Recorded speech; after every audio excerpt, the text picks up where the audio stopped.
Good afternoon, and we have looked at a couple of track links before, and I want to show you this one. This is from a Panzer II. The Panzer II is a German light tank, weighed just under 9 tons, and we have a track link here for it. So let's take a look at this link. Let's start off with the width of the link itself. We're at 285 millimeters. We have a central section, which is, it's actually chamfered very slightly. That'll be 72 millimeters. Each of these top pieces is slightly narrower, about 66 millimeters even, and the gap in between 80 millimeters. Width across the top here is 212 millimeters. Let's turn it over.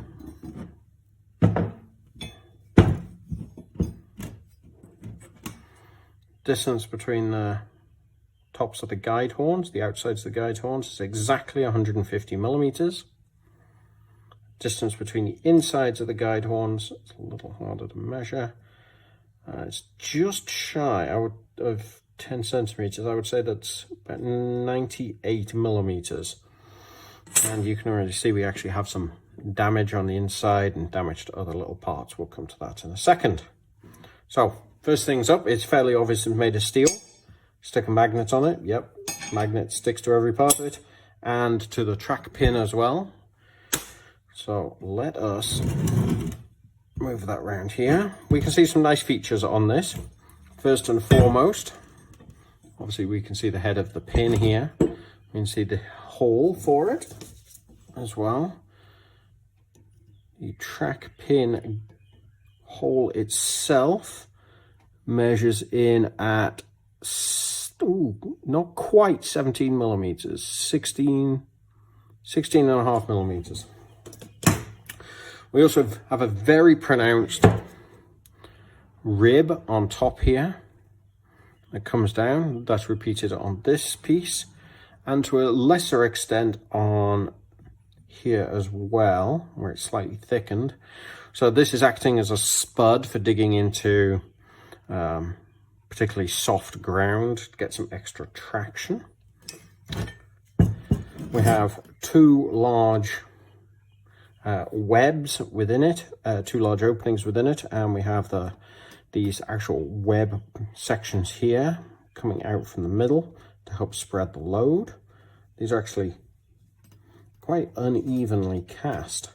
It's quite substantially thinner here than it is here. We'll see if we can get a measurement on the thickness of that section in there in a bit. But it's definitely got a ridge to it, so that's going to be a little more awkward. I am not sure, but this appears to be a casting deficit in the middle here. Oh no, you know what that is? That is just wear and tear, my goodness me. I was wondering why it was we could see the pin through this center section. And then when you roll it in the light, you can actually see why. Let's see if the camera will pick this up nicely. You can see a pronounced wear pattern right in the shape of the line of the pencil right here. And that's obviously from the tooth, the drive tooth of the track. Well, the tooth will be coming in this side, grabbing hold of it and pulling it around. And you can see how much this has actually worn through. I've never seen that before. So that's why that puzzled me to begin with. You can actually see the angle at which it's actually been wearing it through. That is a severe amount of wear and tear, considering the thickness of the body of this section must have worn completely through from the action of the tooth on the drive sprocket. Yeah, when we look down on it in the light like this, we can really make that wear out. So the fact we can actually see the pin here is indicating that there used to be a substantial amount of metal around this section, which has subsequently worn off. If I had to guess, I'd say it probably came around there. My goodness, that's quite a lot of metal which is now disappeared from this area here. So we have our two track guide horns. It's nicely cast. Let's see, let's roll this around here. On the guide horn, let's see if the camera will pick this up. Where we have a casting mark on the inside of this one. It's very hard to make out, but I would guess that is either B or S, LS. And that looks to be 16 or 18. I have no idea what those mean. That could be anything. And on this side, we have what appears to be the manufacturer's casting mark. So we have MV. And then the word underneath is extremely difficult to read. That could be an S, B, O. Oh dear. M, U, M, D, R. Oh. I don't know what that has to say. I'll have to do some more research. If you know what this word is, well, please let me know, because there's a word similar to this on the Panther Tracklink, and I couldn't decipher that one either. There's also, noticeably right here, where you see my little spike go, a hole right in the side of this horn. So let's have a look at that. We have a tiny thickness of steel missing from around it on this side. Now we know obviously this is a well-worn Tracklink, but around this hole here, I was tempted previously to wonder if this was a casting problem, as in it's been extra thin, but this web is quite thick. Even at its thinnest, this is still 4 millimeters thick. And if this was due to wear, this should have worn down more evenly across the width, and the direction of impact would appear to be like that. So I am guessing that indeed appears to be a fragment of something hard that has come in from the track and just hit it and just chipped out this tiny little fragment of steel, which otherwise has totally unaffected the track. And I mean, it would have damaged the rubber on the tire running on this if the tire was in contact with it at the time. But other than that, that's just a random little mark in it. Other damage worthy of note, however, is right here. We can see there's a dent, and you know, the top of these is a little flattened, but this isn't the top. This is clearly not part of the manufacturer. It's not matched on this side at all. If I hold the ruler over it, it's kind of hard to make out, but you can definitely feel it with the finger. But there's a dent on here as well. And then of course we have this large gouge right here. Now the metal is slightly raised up, coming up to it. This isn't where you'd expect a lot of pin wear. So either something hard has got wedged in here and damaged it, or honestly, more likely something has hit that and fractured a piece out. Although it would have to have come in from this direction rather than that one. So we know that this link has seen some serious use in its life. You'll also notice it has a track pin. Now, I bought this link because it had the track pin, and specifically because it was badly worn. And what I mean by badly worn is this. Let's see if we can ease this pin out very slightly for the camera. If I put that right there, we might be able to zoom in for you. Let's have a look where that little pointer was. Sorry, the track pin does not rotate very easily at that point. But there, we can get a real close-up on just the different surfaces at play here. You can see how this side has come down, and then it clearly goes up, and likewise on here. We clearly have that difference, and that matches this edge on the center of the link. Let's zoom back up a second. So we even have a nicely polished surface there from where, and this is where the other link has been going in on it and has been pulling against it to hold the track together.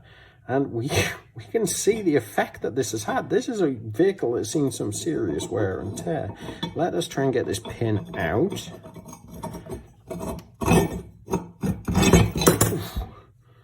That was easier said than done.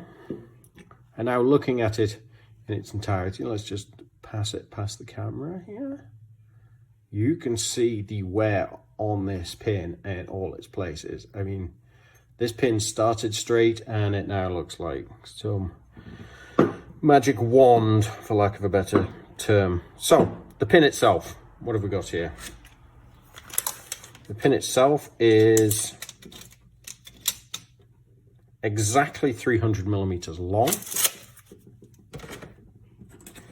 We have a retaining pin hole, about 8 millimeters from the end. Clean that out a bit. So there would have been a pin to hold the end of this pin in place so it does not come out. This is a dry pin. This is unlubricated. There's a track pin. We have some markings on the end here. This almost looks like SAE, but that would appear unlikely. It is more likely to be an AVS. I don't know what manufacturing firm that would be, but AVS. Our pin, let's measure it in, oh God, it's kind of oval. It's not even circular at that point. It's probably, at its widest there, we're at 15.5 millimeters. Bear in mind, we checked the hole, it's about 16. And at its narrowest, wow, goodness, that's a big difference, 14 millimeters. So we have a difference. Yeah, let's move this a second. Watch the gauge on the vernier calipers change as the track pin rotates. Look at that. That's the difference in width. That's a substantial difference in width. So that's at its widest there, about 15.5. I'm suspecting that's how wide it should have been originally, given that that's a 16 millimeter hole. And this has now been narrowed to 14 millimeters. Yeah. It's actually oval. Goodness me, you can actually see down the line of it. Let's see if I can make the camera pick this up nicely. You can see down the line of it, the transition between these different points of wear. And that's why I got this. I just like the shape of the pin itself. Let's see, pin head is 6 millimeters high as a dome. And yeah, like that, 20, well, let's call that 25 millimeters wide on the head of it. So let's put this track pin back in. I am not going to hammer it in because I don't wish to damage it, because I like it as it is. You can see it does not wish to go in.